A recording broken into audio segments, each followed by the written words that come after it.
Good morning, everyone. I'm just going to have my voice a little bit quiet today, perhaps because we're early in the morning and I'm the only one out of bed. But nonetheless, I'm going to talk you through this training session that I've done, and I'll try and give you a bit of an insight as to why I'm doing things and what I'm training for at this moment in time. So today we're going to be going through a lower body day. And usually what I'll do is something just to get my body moving, which I find the skipping rope does really well, just to bring me up a little bit. It wakes me up because I train at first thing in the morning, and I like to get it done early because it's the best time for me to do that. Having a full-time job where I have to be at work all day and then come home after work and I have other responsibilities which I prefer to take care of then. So early in the morning is the best time for me to get it done. It's the most convenient, and I know that if I do it early, then I have I've definitely got that box ticked, and I can't make the excuse that I'm not going to train.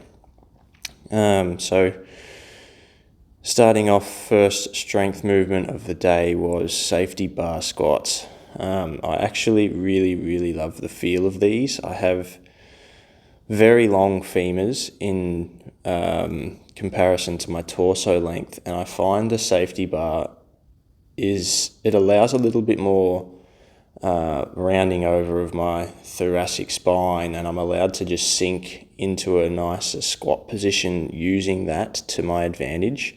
But on top of that, the safety bar does also try to pull me forward, so it can be a negative if I let myself round too much. So my goal here is to still fight for that upright position using the safety bar for what it's for, but it also gives me that ability to drop into a really nice squat position, and it feels really natural for me. So at this training block, I've been using the safety bar a lot more as my main squatting movement, and I'm using a secondary squatting movement on my deadlift day more as a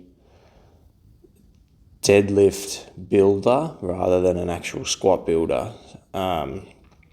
So not as focused on squatting at the moment as I am deadlifting, but this is my current main squatting movement. But as I said, it feels really good. So just working my way up to 3 sets of 5 on this workout today.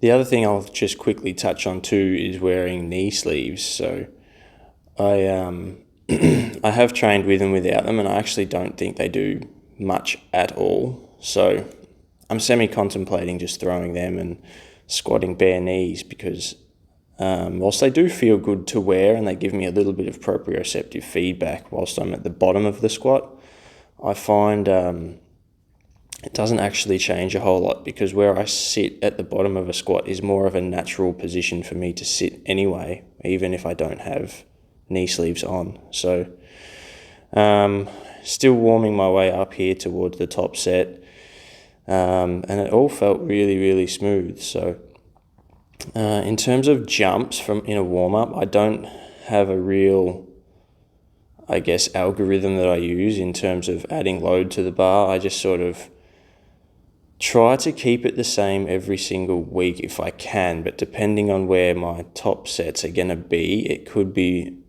a bigger or smaller jump. So but to gauge where you're going to be at, I do like to keep warm-up sets pretty similar, just so you can get the similar feel week to week and be able to then make a good decision if you don't have a pre-prescribed top set. So you can make a good decision of where you're going to go in terms of hitting your RPE or hitting the number of reps that you need to hit at the given intensity, aka RPE. So this is my first set of 5. I was working at 139.5 kilos, I think it said. The reason it's a funny number like that is because the safety bar actually weighs 32 kilograms. So it's not a nice round 20 kilo straight bar. there's a little bit more to it than that. So as you can see there, I just pulled down on the handles slightly on the way up on that last rep. I try and see minuscule happening there on the second rep too. I try not to let that happen as best I can, but that is almost, if you think about it, a good thing in a way, because you want to be fighting for position. If you're not having to fight to keep your position, then you're probably not training hard enough. So I'm okay with like a minor deviation in terms of the movement standard, but I don't want to be completely pulling that bar like all the way down, and then if I do that, the weight is going to shift backwards, which is going to become more like a traditional back squat in that way. So try to keep those handles in the same position that you start the movement in, and that's going to try and give us the most benefit out of actually doing the movement. Because if all you ever do is pull the handles down, then you're not going to get that benefit out of the safety bar squat. So coming into this final set here, as I said, I was looking for a 3x5 today, so fairly heavy, but not maximal. But it definitely started to get me towards the end. I've always found squatting, in comparison to deadlifting, a lot more taxing. I do feel squats not only in my quads, but I also feel it a lot in my low back, and it's probably something to do with just the long levers that I have. Because as you can see, I have almost a little bit more of a hingy type squat pattern. I can't just keep myself nice and upright as I'm squatting.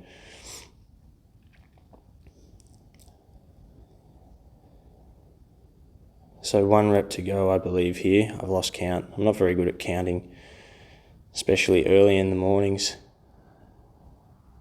There are times where I have actually done a set and I've forgotten how many reps I've done, so I kind of just have to hope that it was right. So that was my 3x5 on safety bar squats. So coming into Romanian deadlifts off a slight deficit. So I find that if I get a little bit deeper, I get more of a hamstring stretch. And because I don't like to touch the ground with the plates when I'm doing Romanian deadlifts, I want to keep it suspended in the air as much as I can. So doing it off a slight deficit allows me to do that really well. So just warming my way up here. But the other thing that I've recently changed with Romanian deadlifts is I'm tucking my chin in and looking down a little bit more, as you can see here. So what I used to do is I tend to have my neck in a lot of extension. So I was looking forward and almost up, and in result of that, it was dumping me into a lot of neck extension. And when I have pulled my chin down into that position now, as you can see, I'm able to feel it in my hamstrings a lot more, funnily enough. Like, I'm not really sure why, but just simply changing the position of my head has allowed me to really almost change where I feel the load. When I had my neck in a lot of extension and I was looking up, I didn't really feel a lot of hamstring engagement. But now what I've done is simply, so there I lost it a little bit and went into some neck extension a little bit more, but that's not too bad compared to where I used to be at. But as I said, I didn't really feel it anywhere when I had my neck just dumped into extension. But now that I'm able to pull my head under and not be in flexion so much, but more of a neutral neck position, I've focused on keeping that head position, and I'm pushing my hips back as far as I can, and I really feel the hamstrings engaging quite a lot. Whereas before I was kind of not able to feel it as effectively as I am now. So it's funny how such simple little changes you can make to a movement. See, I've got into a little bit more neck extension there, but that simple little changes to a movement, and it can yield a massive difference into how you feel your positioning. So third set here was starting to get pretty tough. I think I'm doing sets of 8. But still, that's looking fairly smooth. But as you can tell, when I fatigue, I start to get a little bit more into neck extension. But These I was feeling in the hamstrings really, really effectively the whole time, which is what I want to achieve on a secondary deadlift movement like this. I like to feel what I'm supposed to be feeling working. If I don't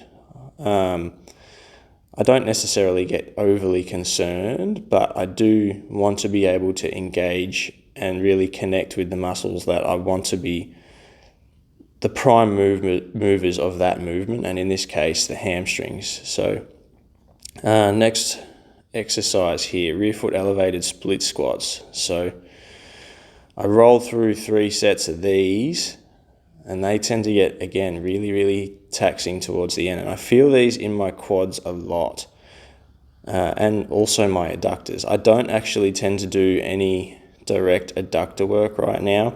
I'm still contemplating on whether or not I do that in the next training program that I put together, but currently not doing any at all, because I do feel them working a lot during squat movements as well as these split squat movements. And if I do get DOMs from, say, a squat, it's always in my adductors, especially in these split squats. It's always in my adductors where I'll get DOMs, and also my gluteus medius. I'll always feel it a lot there too. So I only filmed 1 set of these on my accessory work. You don't need to see all of them, I don't think. But again, these started to get really, really tough towards the end. But lots of quads, adductors, glutes working here, and it seems to feel like a really good movement for me. What I think I'll do is when I progress these is just elevate my front foot and make the range of motion even deeper, because I find I get a lot more work through the quads once I start just dropping that range a little bit more. So moving on to glute ham raises here. I think I knocked out a set of 15 here today, which felt really, really good. My hamstrings were engaging a lot. As you can see, I'm in a slight bit of lumbar extension there, but I've always found that that's more of a natural position for me. I try to pull my hips under, and that's kind of just where my lumbar spine ends up, but it doesn't really matter. I feel it a lot in my hamstrings anyway. I think the problem becomes when all you start to feel is your low back working on this movement, then you probably need to change something. Unless it's just the fact that your low back is so weak, then that's what's having to work to do the exercise. But you want to be feeling this in your hamstrings as much as possible. And I was doing a lot of weighted sets on the glute ham raise, but I found that as I was pushing that a little bit, I struggled to get the equal amount of hamstring engagement as what I have been getting. So I went back to body weight, because I remember listening to Sam Sheether talk about trying to get more out of doing less on your accessory work. And I thought, I'm not feeling my hamstrings as effectively using weight, so I'm going to go back and just do body weight and try and push that to the point until I know I'm really getting the most out of each and every set at my body weight, and then I'll start adding a little bit of load again, because I think it's much more effective that way. And final exercise here is some ab work. So I like this exercise a lot because it pulls me into a lot of extension through my trunk. So I'm trying to basically train my abs through full range of motion and get as much out of it as I possibly can. So this is pretty hard. You should give it a shot if you've got access to a glute ham raise. I'm not bringing my legs up all the way, so just to sort of 90 there, mainly because if I go further, it just takes tension off my abs, and I want to try and keep it on there the whole time. So I'll let this roll out. I could just keep talking about everything I've done here, but I'll let that roll out, and then that's the session.